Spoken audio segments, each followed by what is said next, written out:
Distribuição Europa Filmes do Brasil. Versão brasileira Lip Sync, São Paulo. História das religiões.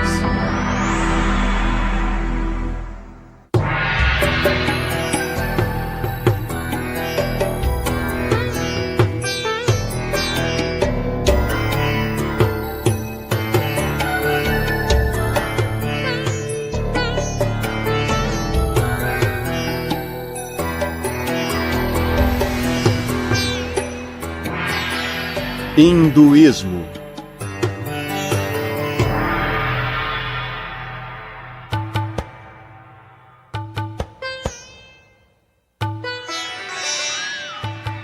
Todos os dias antes do amanhecer, incontáveis hindus levantam para se banharem. Em sua maioria vivem na Índia, mas também em lugares distantes como Singapura e Washington. O banho matinal não apenas purifica seus corpos, mas também seus espíritos. Em seguida, vários hindus realizam um ritual conhecido como puja. Trata-se de um ato de adoração durante o qual queimam incensos e fazem oferendas de flores, frutas, leite ou doces para uma estátua ou imagem de um entre as centenas de deuses, deusas ou espíritos hindus. Alguns praticam um sistema de exercícios conhecido como yoga. Praticam o controle da respiração, sentados por várias horas na famosa postura de lótus. O hinduísmo abrange uma ampla gama de crenças e práticas. Com efeito, muitas doutrinas e práticas do hinduísmo parecem ser contraditórias, conforme o antigo se mescla ao moderno. O significado mais comum da palavra sânscrita Veda é verdade ou conhecimento, e tem relação com a palavra wit, da língua inglesa. Mas a palavra Veda costuma ser especificamente utilizada em referência às antigas escrituras hindus. As partes mais antigas dos textos védicos estão organizadas em 4 conjuntos distintos de versos, chamados Samhitas. O Rig Samhita, por si só, contém mais de 1000 hinos individuais, compostos de mais de 10.000 versos divididos em 10 livros. Segundo a tradição hindu, sábios inspirados, denominados rishis, teriam ouvido esses versos diretamente dos deuses. Cada um desses poemas religiosos é dirigido em geral a um dos deuses, deusas ou espíritos védicos, os quais representam forças naturais, tais como o sol, a lua e o vento. O deus mencionado com mais frequência é Indra, que se assemelha ao Zeus da mitologia grega. Vários poemas do Rig Samhita louvam a majestade e o poder de Indra. Louvo o heróico Indra, cujo poderoso trabalho separou a terra do céu. Indra conduz o sol como uma veloz carruagem que o traz aos seus adoradores. Como um rio, ele está sempre ativo e nunca descansa. Com a luz, ele destrói a escuridão. Na antiga tradição hindu de adoração e sacrifício, os 1028 hinos do Rig Veda eram recitados durante as cerimônias religiosas. Alguns desses versos ainda são recitados em casamentos, funerais e ritos de iniciação.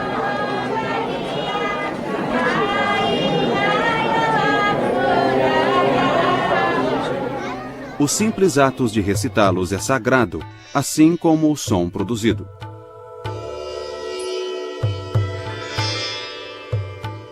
Os eruditos modernos não conhecem em detalhes os rituais religiosos praticados durante os tempos védicos, mas eles sabem que a poesia do Rig Samhita era recitada como parte de rituais muito complexos.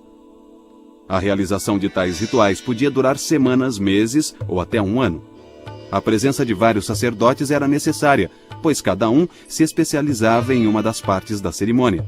Durante a Era Védica, a atividade devocional mais especializada era o ritual do soma. Soma era um líquido obtido pela maceração de certos vegetais. Enquanto colhiam as plantas, os sacerdotes cantavam hinos relacionados à busca e ao corte da planta do soma.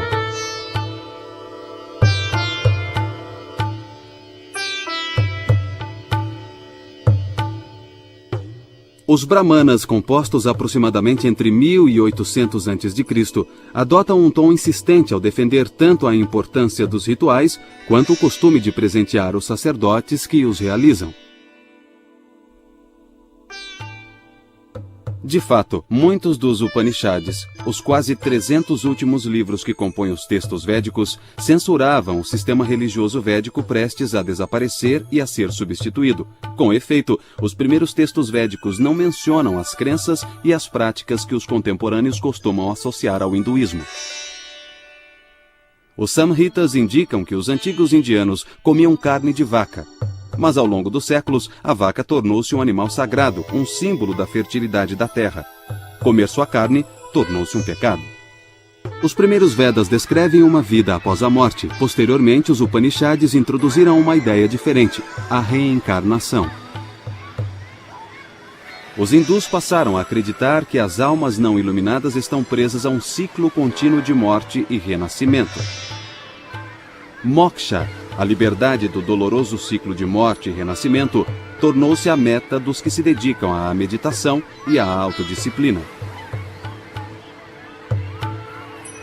É provável que as crenças e práticas védicas tinham sido ofuscadas por revoltas religiosas contra a dominação dos sacerdotes e seus rituais rebuscados.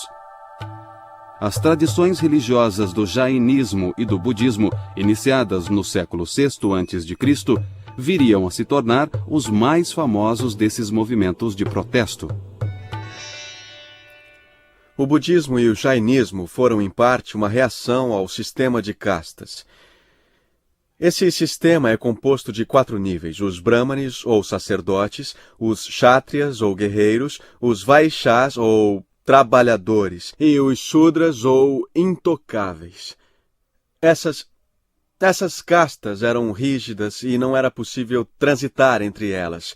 Uma mulher poderia mudar de casta através do casamento, mas o homem ficava preso à sua casta, nascia em uma casta e tinha que seguir as regras de comportamento daquela casta. Os brahmanes eram encarregados dos rituais, e em sua ausência a casta mais elevada se ocupava dos rituais. A obsessão por rituais marginalizou grandes setores da população, alienou-os totalmente de qualquer crença espiritual ou religiosa, pois não podiam tomar parte desses rituais. Eles podiam contratar um brahmane para realizar o ritual, mas não participavam do ritual propriamente dito, ficavam alheios a ele. O desenvolvimento do budismo e do jainismo tem aí uma de suas razões, sendo uma reação contra o extremismo de casta e de ritual. As doutrinas filosóficas e éticas dos jainistas e dos budistas mudaram a natureza do hinduísmo. Os rituais védicos foram ficando em segundo plano a partir do século VI a.C. Teve início uma nova era de desenvolvimento do hinduísmo.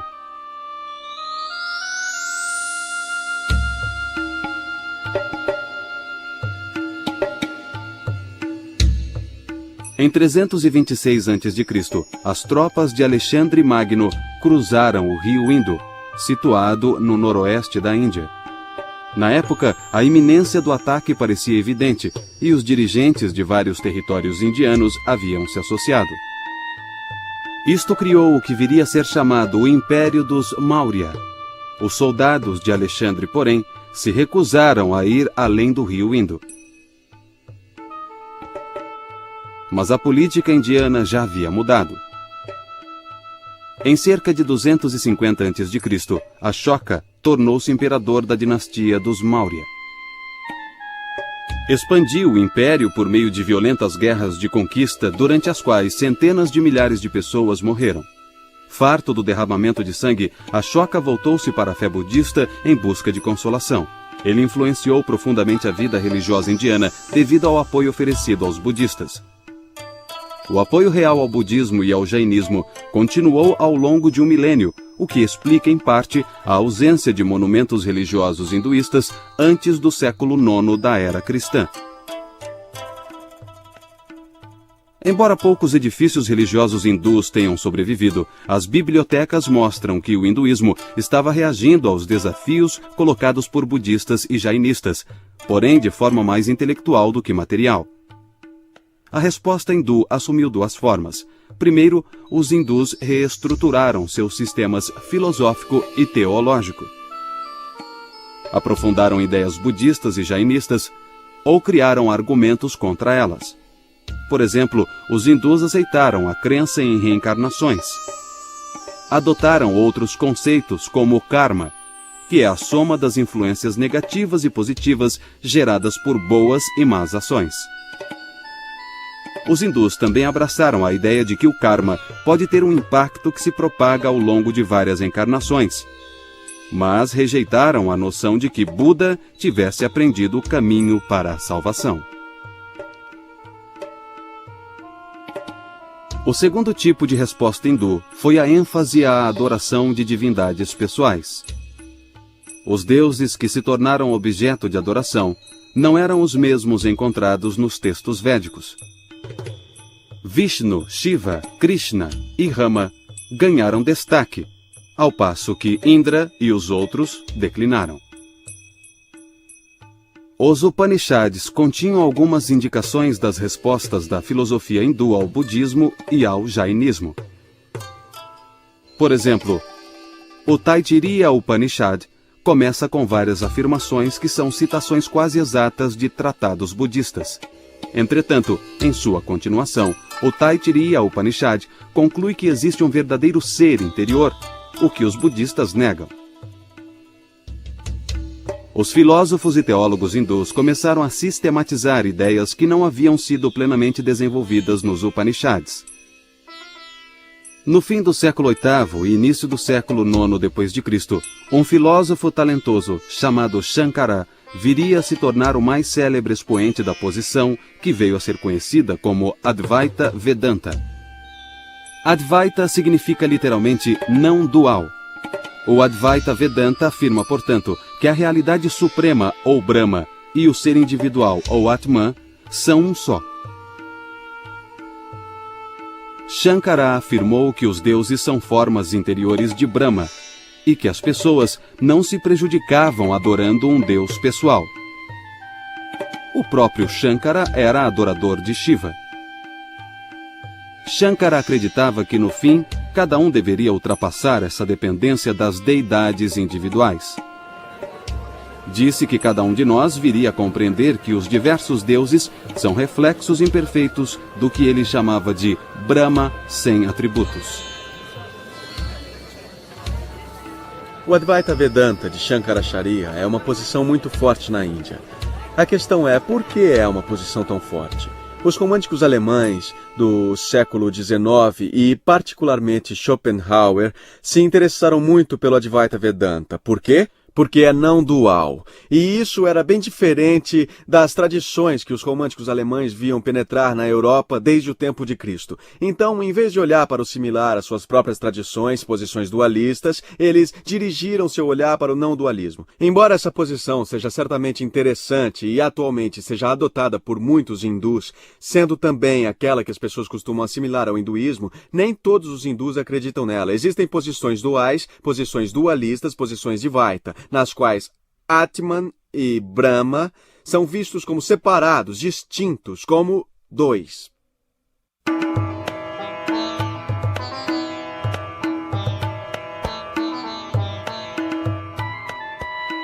Os primeiros séculos da era cristã testemunharam uma imensa explosão de energia criativa na Índia. Havia teatro, poesia, histórias e muitas outras formas de literatura que expressavam a nova criatividade dentro da civilização hindu. Duas obras vieram a ter importância tanto literária quanto religiosa.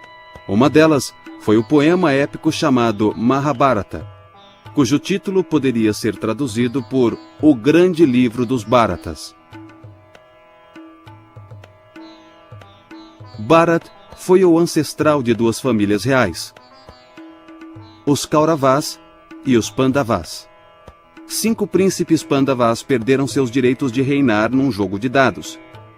Os Kauravas ganhavam o reino, que deveria ser devolvido aos Pandavas depois de um período de 13 anos. Mas no 13º ano, os Kauravas não cumpriram sua promessa. O resultado foi a Grande Guerra dos Bharatas. 18 capítulos específicos do Mahabharata tornaram-se, por sua própria conta, uma escritura sagrada. Esses 18 capítulos são conhecidos como Bhagavad Gita, que significa Canto do Senhor. A Gita é um diálogo entre o príncipe Pandava, Arjuna, e o cocheiro de sua carruagem, que é o deus hindu Krishna, em forma humana. Krishna instrui Arjuna sobre a natureza da realidade. A certa altura, Arjuna olha para as fileiras opostas do campo de batalha, para o exército dos Kaurava.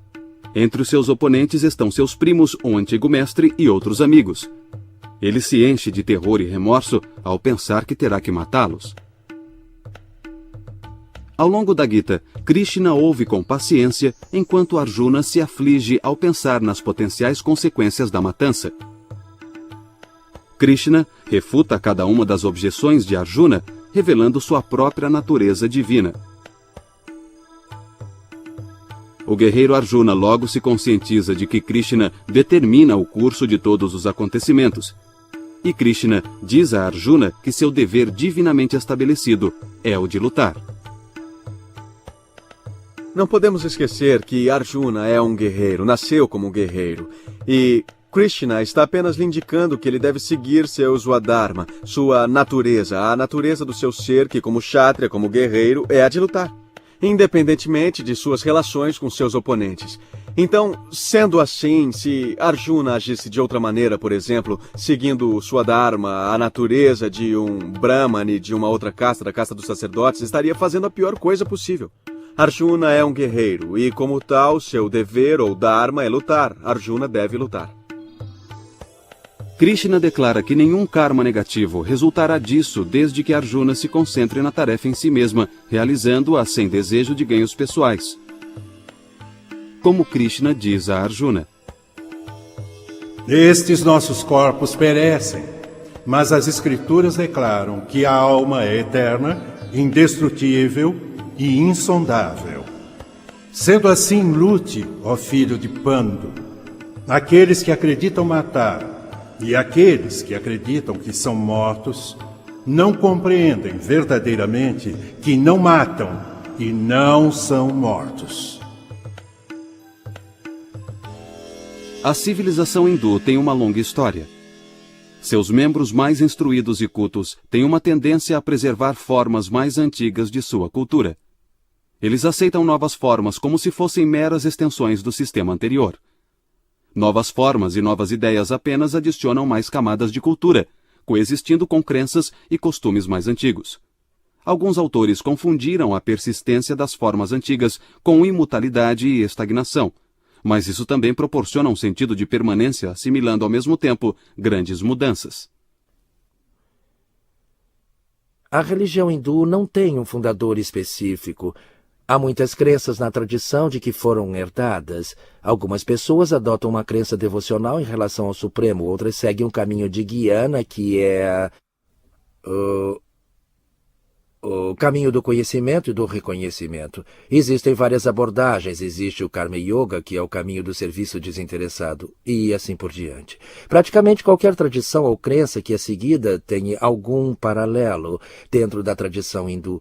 O símbolo pode ser ligeiramente diferente, mas o que representa tem seu paralelo dentro da tradição hindu. Na Índia é possível viver numa casa onde mora 3 ou 4 pessoas, e cada uma se aproxima do Supremo de uma maneira particular. Na verdade, pode até haver um cristão morando na casa e outro morador pode ser um hindu, todos morando na mesma casa. E todos têm respeito uns pelos outros. Porque o fundamento do hinduísmo é um mesmo ser se manifestando de diversas maneiras. Em outra categoria de livros, chamados Dharma Shastras, ou livros da lei, os escritores brahmanes da Índia descreveram a vida como uma série de categorias lógicas. Por exemplo, dividiram a vida do homem, mas não a da mulher, em estágios distintos. Durante a juventude, um homem deve ser estudante e aprender os Vedas de um professor experiente. Depois deve tornar-se um chefe de família, responsabilizando-se pela reprodução e preservação do mundo material. Um homem que avança em idade deve ir se afastando das coisas do mundo. Se por um lado as leis de Manu preconizam o celibato dos jovens, um outro texto hindu dos primeiros séculos da era cristã, o Kama Sutra, instrui quanto às várias maneiras que o homem e a mulher maduros podem utilizar para usufruir dos prazeres do amor. O Kama Sutra tornou-se um manual sexual famoso ou infame. O Kama Sutra descreve em linguagem parcialmente metafórica um impressionante número de técnicas de relação sexual. Neste ponto parece haver uma contradição entre o gozo dos prazeres do corpo e o cuidado com a alma. Mas devemos nos lembrar de que os hindus acreditam que diferentes comportamentos são adequados a cada estágio da vida. O estudante deve ser celibatário, e o chefe de família deve se envolver com a paixão sensorial. Esta abordagem parece colocar cada coisa em seu devido lugar. Tal esforço para incluir todas as possibilidades humanas dentro do sistema levou alguns a considerarem o hinduísmo um estilo de vida mais do que como religião, no sentido europeu e americano.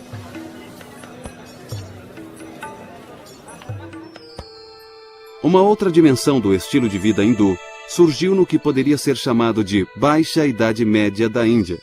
Esta nova dimensão era um sistema bastante desenvolvido de astrologia e continuou a ser parte importante da vida hindu. Extensos manuais sobre o assunto eram facilmente encontrados, e o astrólogo de calçada tornou-se uma figura importante em todas as cidades e vilarejos. No caso de decisões importantes como a realização de um casamento, os horóscopos da noiva e do noivo recebiam cuidadoso estudo. Os horóscopos também eram consultados para escolher o dia mais auspicioso para o casamento. Assim, tanto as estrelas como as fases da lua, os dias do mês e as horas do dia têm um papel de destaque na vida dos hindus. Dessa maneira, a astrologia se assemelha à água como um dos elementos práticos do hinduísmo. Hindus, judeus, cristãos e muçulmanos utilizam a água tanto física quanto simbolicamente, como substância de purificação. Os cristãos entram em uma nova vida através do batismo. Os muçulmanos têm que se lavar antes de orar para se purificarem. Da mesma maneira, os hindus consideram o banho como um ato que remove qualquer forma de impureza, razão pela qual a maioria dos hindus se banha todas as manhãs. Os hindus consideram o rio Ganges, no norte da Índia, como a água mais pura do mundo. Muitos hindus acreditam que um banho no Ganges elimina todos os pecados. Os idosos às vezes escolhem passar seus últimos dias à beira desse rio, particularmente em uma das cidades sagradas por onde ele flui. Após a morte, eles são cremados e suas cinzas são espalhadas sobre o rio.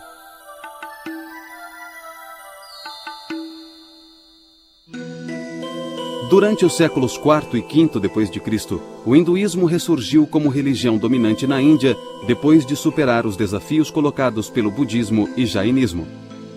Os milhares de templos construídos durante esse período eram apenas os símbolos mais óbvios do renascimento hindu. Ellora, localizada na Índia Central, perto da cidade de Aurangabad, apresenta uma série de grutas que foram ampliadas e decoradas por muitas gerações de escultores de pedra. O mais impressionante monumento de Ellora, contudo, é o templo Kailasana, do século VIII, dedicado a Shiva. Por meio da construção de templos, a iconografia, o simbolismo visual da estatuária religiosa, tornou-se muito importante. Em culturas nas quais poucas pessoas eram capazes de ler, os símbolos conhecidos permitiam que os iletrados compreendessem a mensagem transmitida pelas construções religiosas. Os vários deuses e as histórias dos seus feitos adquiriram uma forma padronizada de apresentação.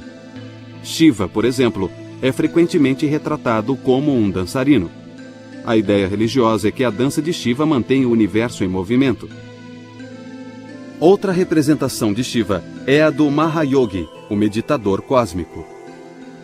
Essas imagens apresentam Shiva sentado na postura de lótus, com os olhos apenas entreabertos, focalizando a ponta de seu nariz. Como outros ascetas errantes, Shiva está sentado sobre uma pele animal. Seus cabelos estão enrolados no topo da cabeça e disse que é deles que o Ganges flui. A ideia simbolizada aí é a de que a meditação de Shiva cria e sustenta o universo. As imagens dos deuses hindus são instaladas nos templos e são tratadas como se fossem pessoas. As imagens são adoradas por meio de orações e oferendas de alimentos, além de serem banhadas e vestidas regularmente. Judeus, cristãos e muçulmanos consideram a adoração de imagens como idolatria. Mas os hindus sabem que Deus existe espiritualmente e não pode ser reduzido a uma imagem ou estátua. Embora mostrem grande respeito pelas imagens em si mesmas, os hindus cultuam na realidade o que as imagens representam. Na maneira hindu de ver as coisas, só há um ser que se manifesta de diversas maneiras. As deidades são cristalizações desses princípios. A mesma consciência universal se manifesta em cada deidade, mas é uma das naturezas de Deus ou um dos sabores de Deus que é representado pelas deidades. Por exemplo, o aspecto de Deus que remove os obstáculos é personificado como Ganesha, mas sob o aspecto externo está a mesma consciência onipotente. Quando adoradores hindus se dirigem a um templo particular, realizam os rituais de puja, isto é, a adoração composta por oferecimento de alimentos e orações para a imagem do Deus. Acredita-se que a deidade absorva a essência do alimento e da roupa a ela oferecida. Os adoradores hindus ganham mérito espiritual por meio das oferendas aos deuses. Também ganham reputação de pessoas que oferecem sacrifícios, o que aumenta o seu prestígio dentro da sociedade. Puja no templo, porém, é um evento relativamente raro na vida do hindu comum, que costuma oferecer um puja diário a um pequeno templo dentro de sua própria casa.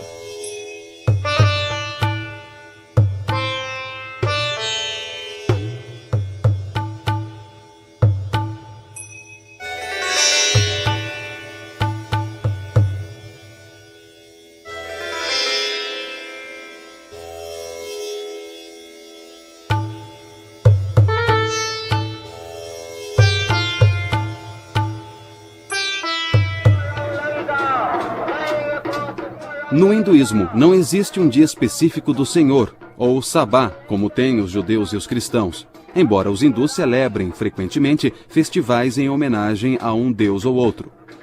Um dos mais famosos entre esses festivais é o Ram Lila, ou Saga de Rama, que é especialmente popular no norte da Índia.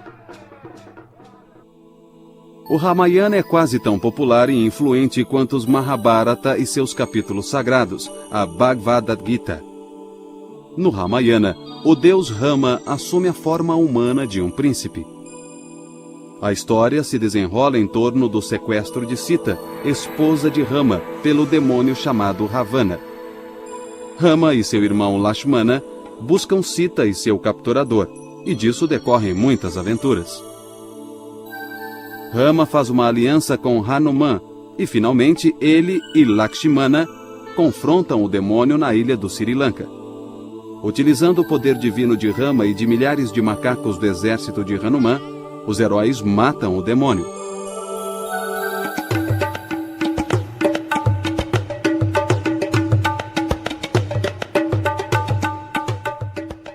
Durante o Ramalila, associações de bairros patrocinam uma série de atividades que se estendem por uma semana. A cada noite, as associações de bairro realizam apresentações para contar a história do Ramayana. As peças dão aos artistas amadores a chance de mostrar seus talentos.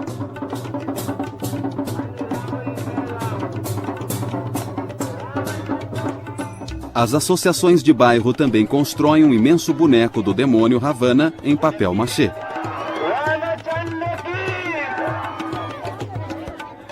O ponto culminante do festival é o momento em que o demônio é queimado. No século XI da era cristã, diversas forças internas e externas atuando na Índia contribuíram para dar ao hinduísmo sua forma moderna. A primeira e mais significativa força externa foi a chegada dos muçulmanos. Os muçulmanos provenientes da Ásia Central e do Afeganistão viriam a ter grande impacto na vida indiana. O sultão Mahmud, governante de Ghazna nos séculos X e XI, região atualmente chamada de Afeganistão, ordenou as primeiras grandes invasões muçulmanas pelo Estreito de Khyber.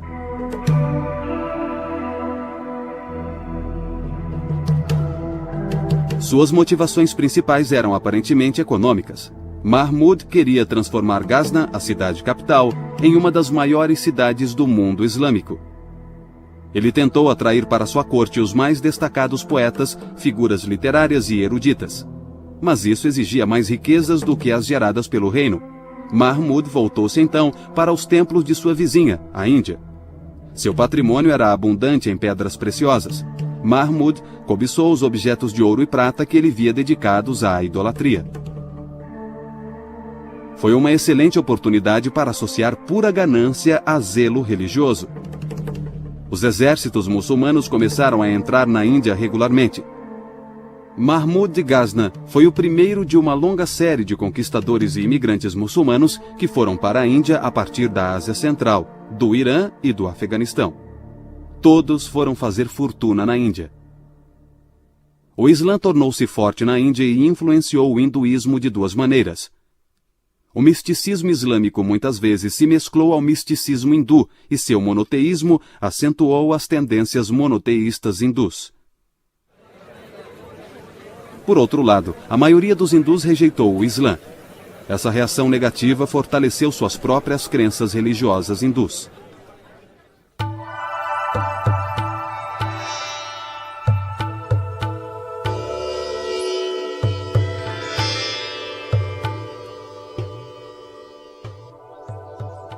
Os movimentos Bhakti renovaram o hinduísmo entre os séculos IX e XVIII da era cristã.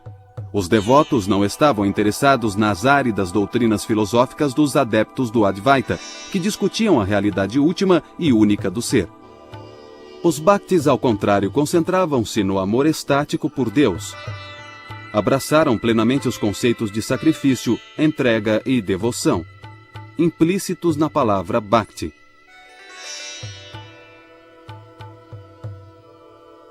Os movimentos Bhakti também eram altamente pessoais. Os Bhaktis adoravam um Deus pessoal e não o ser absoluto, sem atributos descrito pelos adeptos do Advaita.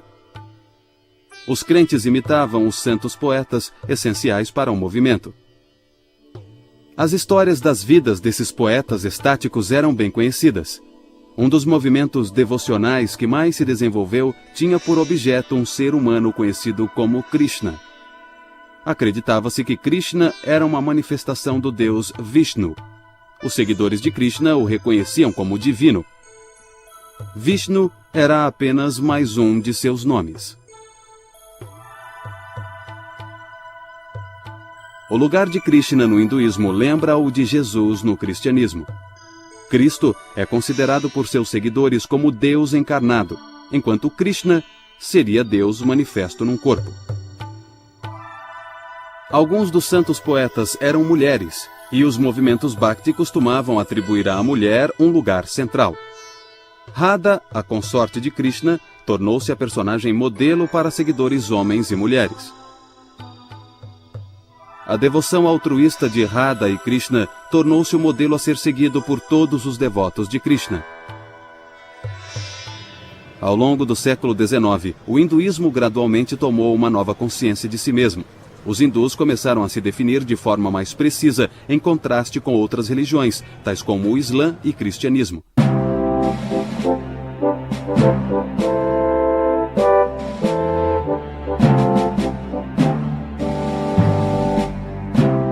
Quando chegaram à Índia no início do século XVII, comerciantes britânicos buscaram concessões comerciais dos imperadores mongóis que eram muçulmanos. Posteriormente, perceberam que a maioria do povo não era muçulmana. Foi somente no início do século XIX que o termo hinduísmo se disseminou. Os indianos adotaram o termo cunhado pelos ingleses.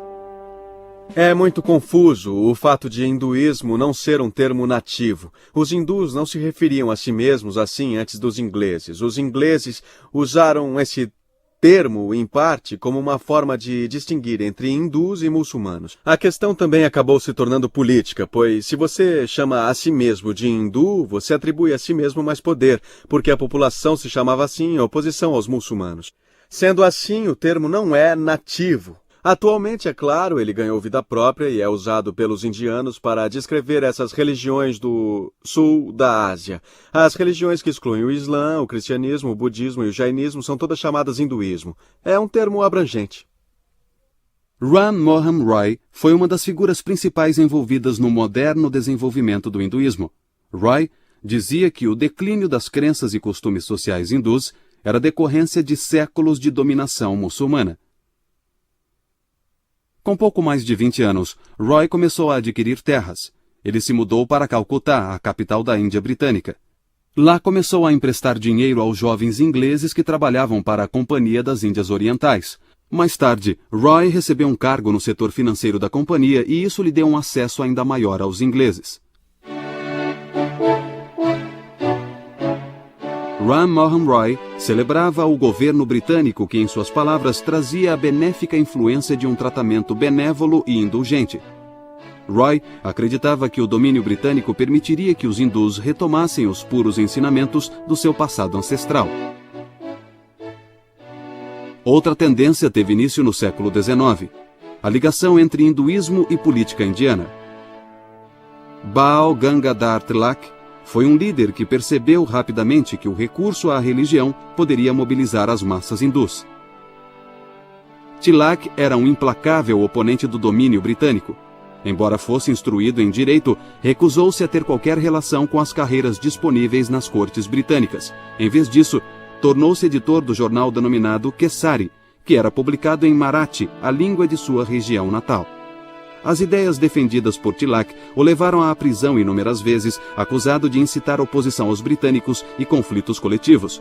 Os ingleses impuseram severa censura aos discursos políticos na Índia. Quando Tilak morreu em 1920, ele era provavelmente o líder mais popular do Partido do Congresso Nacional Indiano. Sua retórica anti-britânica teve consequências duradouras. Mohandas Gandhi nasceu num pequeno vilarejo em Porbandar, no estado de Gujarat, na costa ocidental da Índia. Seu pai era primeiro-ministro do governo local. A família de Gandhi pertencia à casta Bania, de mercadores hindus. Ao longo dos séculos, eles haviam absorvido profundamente os princípios éticos do jainismo, particularmente os ensinamentos de Ahimsa, ou total não violência. Ahimsa significa a não violência total, ou seja, a não violência em pensamentos, palavras e atos. E essa filosofia de Ahimsa não pode ser realizada plenamente pelos indivíduos ou pessoas comuns. Mas Gandhi tinha a seguinte percepção, como um estudante na escola. Ele ou ela aspira a receber nota 10, mas nem todos os estudantes que frequentam a escola têm nota 10, mas todos esperam alcançá-la. Da mesma maneira, podemos nunca conseguir ser totalmente não violentos na vida, mas devemos continuamente buscar alcançar esse nível à medida das nossas possibilidades. Durante a Primeira Guerra Mundial, Gandhi deu grande apoio à causa britânica. Ele esperava que a cooperação resultasse depois em concessões políticas por parte do Império Britânico. Ao contrário, os ingleses decretaram leis extremamente repressivas que limitavam os direitos políticos dos indianos. Gandhi tornou-se então um forte oponente ao domínio britânico. Se antes usar elegantes ternos e chapéus confeccionados em Londres, passou a vestir-se com uma simples túnica branca, como as usadas pelos ascetas errantes. Gandhi começou a se dirigir às massas com a linguagem da religião. Ele descrevia sua tática com a expressão satyagraha, uma refinada palavra sânscrita que significa constância na verdade. A verdade significava muito para ele, teve uma importância tremenda para o meu avô em toda a sua vida. Houve uma época em que ele dizia, Deus é verdade. Então, mais tarde, ele percebeu que a verdade é Deus. O que realmente estamos tentando é alcançar essa verdade suprema, e isso é alcançar a Deus, alcançar o pleno estado divino.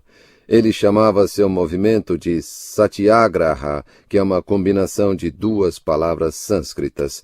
Satya significa verdade e agraha significa busca de.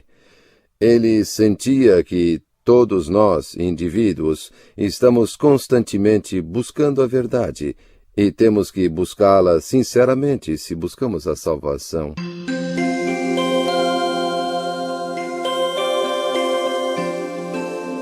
Gandhi aprendera muito com Tilak sobre como recorrer à religião para impelir as massas indianas.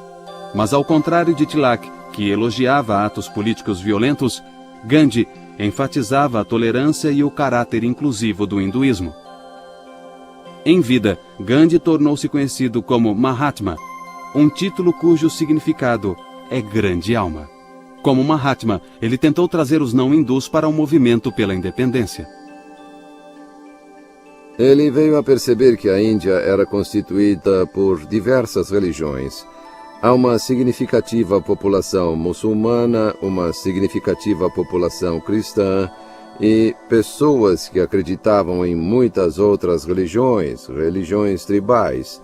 Então, trata-se de um conglomerado de diferentes credos religiosos e não podíamos desejar eliminá-las. Não podíamos declarar a Índia um estado hindu e esquecer o resto das pessoas. O país tinha que sobreviver como um estado leigo que daria oportunidades iguais e direitos iguais às diferentes religiões e às pessoas que acreditavam nessas diferentes religiões. Assim, quando ele percebeu a existência de todos esses fatores, acho que ele percebeu que seria sábio mudar as crenças das pessoas.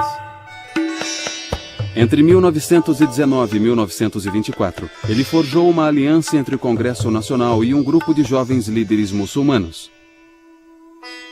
Essa aliança foi sempre frágil. Gandhi costumava usar símbolos hindus para propósitos políticos. Por exemplo, ele pedia constantemente que os muçulmanos abolissem o ritual de sacrifício de vacas. Os muçulmanos não faziam objeção ao consumo de carne de boi, e na festa de comemoração do sacrifício de Abraão, frequentemente realizavam um sacrifício ritual de vacas. Como Tilak, Gandhi adotou a vaca como símbolo da Índia hindu. Em seu espírito, a mãe vaca estava intimamente associada à mãe Índia.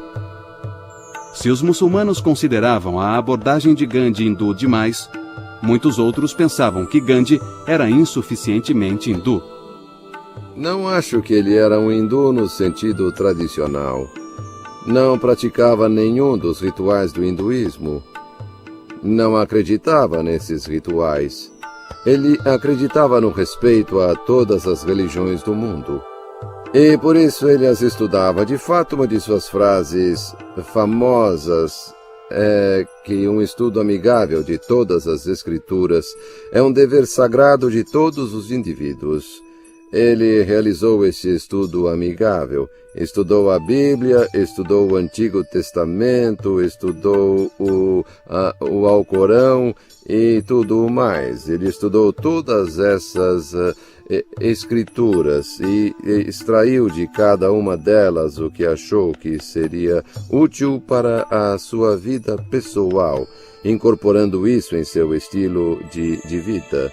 Ele foi capaz de demonstrar respeito por todas as diferentes religiões e delas incorporar o que achava útil. E, de certa maneira, poderíamos dizer que sua religião e sua prática da religião, embora fosse substancialmente hindu, era também substancialmente ecumênica.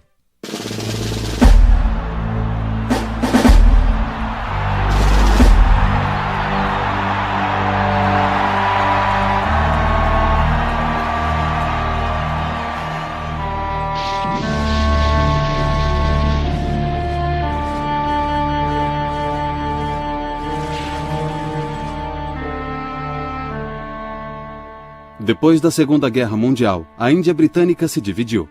Um novo país chamado Paquistão era majoritariamente muçulmano e a Índia era majoritariamente hindu. Vários milhões de muçulmanos permaneceram na Índia e Gandhi se empenhou em desfazer a fissura entre muçulmanos e hindus. Muitos começaram a ridicularizá-lo, chamando-o de Mohamed Gandhi. Em 1948, Nathuram Godse aproximou-se de Gandhi quando este se dirigia a uma reunião de orações e nele atirou, matando-o. Como podemos constatar, o debate continua no interior do hinduísmo a respeito da natureza dessa religião. O hinduísmo não é apenas uma crença viva, é também uma crença vívida e uma grande variedade de crenças e práticas coexistem dentro dele. Após quase 40 séculos de existência, o hinduísmo continua em formação. Nenhuma versão exclusiva foi capaz de determinar as doutrinas hindus e seus valores. Talvez o fato mais notável seja a sobrevivência e a adaptação de uma tradição religiosa por um período tão longo. O hinduísmo é uma das mais antigas religiões do mundo. Apesar dos impactos e tensões pelos quais passou, aproximadamente 1 bilhão de indivíduos, de uma forma ou de outra, identificam-se como hindus.